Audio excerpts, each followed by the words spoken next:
10 जुलाई 2024 को दिल्ली स्थित बुराड़ी में श्री केदारनाथ धाम दिल्ली ट्रस्ट द्वारा एक भव्य कार्यक्रम का आयोजन किया जा रहा है। ट्रस्ट की योजना है कि केदारनाथ धाम की तरह दिल्ली में भी बाबा भोलेनाथ का एक भव्य मंदिर बनाया जाए ताकि भक्तों को यहाँ भी उनके दर्शन सुलभ हो सके। इसी कार्यक्रम के तहत सुबह 8 बजे से कलश यात्रा निकाली जाएगी, जिसके बाद हवन पूजन और फिर भूमि पूजन का कार्यक्रम होगा। इस कार्यक्रम में विशेष रूप से केदारनाथ धाम से दिल्ली लाई गई शिला का भी पूजन किया जाएगा। इस कार्यक्रम में मुख्य अतिथि के तौर पर उत्तराखंड के मुख्यमंत्री श्री पुष्कर सिंह धामी और श्री 1008 निरंजन पीठाधीश्वर आचार्य महामंडलेश्वर कैलाशानंद गिरी जी की उपस्थिति रहेगी। इसके अलावा प्रसिद्ध कथा वाचक श्री गोपाल मणि जी महाराज और श्री कंचन गिरी जी महाराज का भी पावन सानिध्य श्रद्धालुओं को प्राप्त होगा। केंद्रीय सड़क परिवहन एवं राजमार्ग राज्य मंत्री श्री अजय टमटा, दिल्ली के सभी सांसद और श्री केदारनाथ धाम दिल्ली ट्रस्ट के संस्थापक और राष्ट्रीय अध्यक्ष श्री सुरेंद्र रौतेला की विशिष्ट उपस्थिति कार्यक्रम में रहेगी। मेरा नाम सुरेंद्र रौतेला है और इस काम करने की शुरुआत मैंने करी। मैं इस संस्था का, इस ट्रस्ट का राष्ट्रीय अध्यक्ष हूँ और फाउंडर मेंबर भी हूँ। सर, क्या सोच कर आया, क्या कोई बाबा ने चमत्कार दिखाया, कैसे आप केदारनाथ बनाने के किए? कोरोना के टाइम पे कुछ ऐसी घटना हो गई कि जब उस वक्त तो बहुत ज़्यादा दिक्कत थी सभी लोगों को, तो ऐसे ही मेरे साथ भी था कि मैं गंगाराम में एडमिट था और डॉक्टरों ने तो मृत घोषित कर दिया था और बॉडी पैक कर दी। तो लेकिन उनको थोड़ा सांस दिख रहा होगा, मुझे तो होश था नहीं। 6 दिन बाद मुझे होश आया तो पता चला कि मैं अभी तक जिंदा हूँ। तो उस दिन से दिमाग में आया कि ये जो सब कुछ है, जो मोह माया है, ये सब बेकार है। इससे अच्छा भगवान की शरण में चले जाओ। जो भी करना है तो वो भगवान के लिए, हम करने वाले उनके लिए कोई नहीं है, लेकिन एक मार्गदर्शन उन्होंने हमें दिया, एक निमित्त मात्र हमें बनाया। तो वही करके मंदिर की प्रेरणा आई कि हम ऐसा मंदिर बनाएंगे। सर, ये भूमि पूजन हो गई सर, कितने एकड़ में है ये? 3 एकड़ में है और 10 जुलाई 2024 का दिन बुधवार का दिन है, तो उस दिन इसका भूमि पूजन होने जा रहा है। मुख्य अतिथि कौन कौन लोग आ रहे हैं? माननीय मुख्यमंत्री श्री पुष्कर धामी जी और श्री 1008 महामंडलेश्वर हैं कैलाशानंद गिरी जी, वो दोनों इसमें मुख्य अतिथि आ रहे हैं। दिल्ली के 7 सांसद वो इसमें रहने वाले हैं।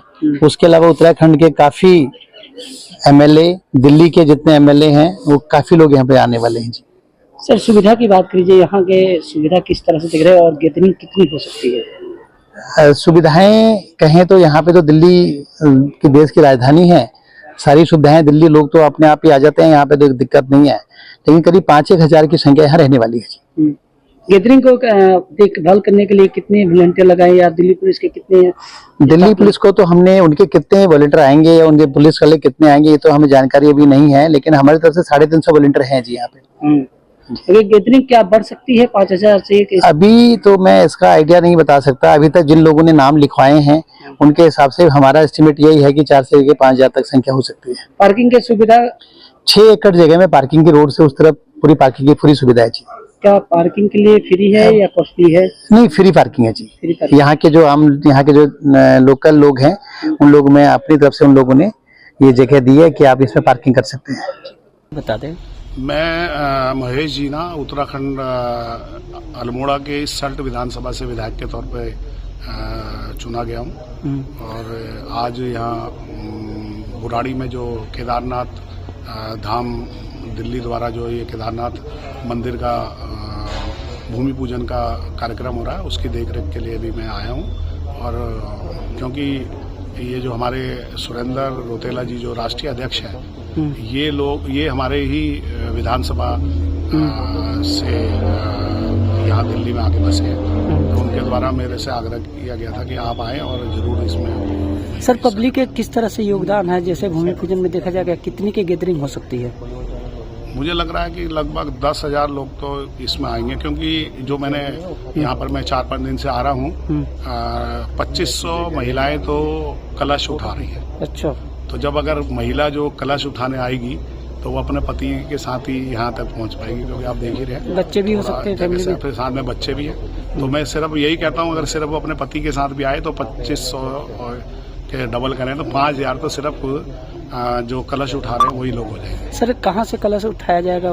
कलश यहाँ से लगभग कोई आधा किलोमीटर दूर से सुबह 8 बजे कलश यात्रा निकलेगी और मैं ये मानता हूँ कि भाई लगभग 9 बजे तक कलश यात्रा कि हमारे भूमि पूजन के सर स्थान। मंदिर कितने एकड़ में बनाया जा रहा है? ये 3 एकड़ जमीन में अभी मंदिर बन रहा है और मंदिर का जो ट्रस्ट द्वारा जो प्लान है वो ये है कि मेन मंदिर तो हमारा केदारनाथ धाम ही बनेगा, जो इसकी पहचान है वो केदारनाथ धाम है।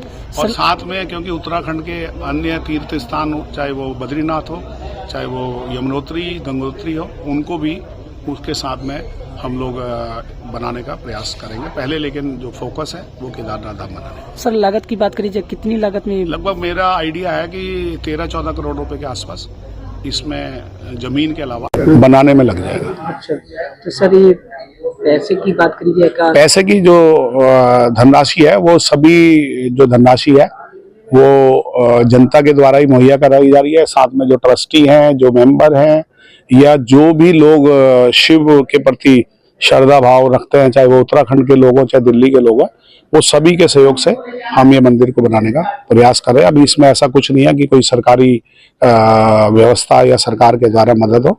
सिर्फ सरकार के द्वारा मदद यही है कि भी चाहे वो पुलिस प्रशासन, आज कल भूमि पूजन में उनके द्वारा पूरा व्यवस्था में मदद की जा रही है, और बस यही सरकारी व्यवस्था। ठीक। अभी दिल्ली अर्थात इंद्रप्रस्थ नगरी केदारनाथ धाम का पांडवों के संबंध में पुराणों में भी इतिहास है कि पांडवों का संबंध केदारनाथ से भी था। अच्छा, दिल्ली में इंद्रप्रस्थ के नाम से भी जानते हैं, और केदारनाथ धाम का पांडवों से भी संबंध था और दिल्ली का भी संबंध था, क्योंकि पांडवों की राजधानी एक समय में इंद्रप्रस्थ के नाम से दिल्ली रही, और केदारनाथ में भी उन्होंने भगवान शिव के दर्शन के लिए जप किया। अभी वर्तमान में श्री केदारनाथ धाम का सेम वही स्वरूप, उसी प्रतिबिंब में दिल्ली की बुराड़ी में, इस नगरी में इंद्रप्रस्थ की में माननीय श्री सुरेंद्र रौतेला जी ने अपना एक संकल्प लिया, जिसमें अनेक लोगों ने अपने भाव समाहित कर, सब लोगों ने मिल करके वही स्वरूप बाबा केदारनाथ धाम का इस स्थान पर निर्मित करने जा रहे हैं। और जब संकल्प होता है तो साक्षात महादेव हैं, उनको सिद्धि उन्हीं ने करनी है, तो वो आज सिद्धि की ओर है। जब आने वाले समय में हम देखेंगे कि यह दिल्ली एक तीर्थ के रूप में विख्यात होगी, जब अनेक लोगों की आस्था, अनेक लोगों की श्रद्धा, अनेक लोगों का समर्पण, अनेक लोगों का जब भाव इस धाम से जुड़ा होगा, तो यहाँ की ऊर्जा, यहाँ की आध्यात्मिकता, यहाँ की धार्मिकता, यहाँ की सनातन संस्कृति स्वतः पुष्ट होगी। और जब इतना बड़ा संकल्प होता है, आप कार्यक्रम के इस दिव्य स्वरूप को देखकर ही लग रहा होगा कि कार्यक्रम किस स्तर का होने वाला है, तो निश्चित ही महादेव की कृपा से बाबा केदारनाथ धाम का जो स्वरूप का भूमि पूजन 10 तारीख को 12 बजे होने वाला है, तो उसमें आप सभी भी आमंत्रित हैं। और सभी दिल्ली वासियों से भी निवेदन करूंगा, उत्तराखंड के वासियों से भी, जो भी महादेव के भक्त हैं, सब लोग सनातनी बंधुओं से निवेदन है कि वो 10 तारीख को 12 बजे आएँ और इस कार्यक्रम के साक्षी बने, जिससे कि हम आने वाले समय में इस दिव्य स्वरूप को पहचान सकें और कहें कि हम भी इसके साक्षी रहें। गिरी जी हैं और महाराज जी का अपना आश्रम है, बस अड्डे अटल जी की समाधि जहाँ पे है, उसके पीछे हनुमान सेवा हनुमान मंदिर, उसके पहले परमार्थ हनुमान उल्टा मूर्ति, जो बड़ा जो मूर्ति लेके हनुमान जी की, उसके अध्यक्ष भी हैं और उसके महंत भी, उनका महाराज जी का आश्रम है। हाँ जी, चलिए बहुत अच्छा।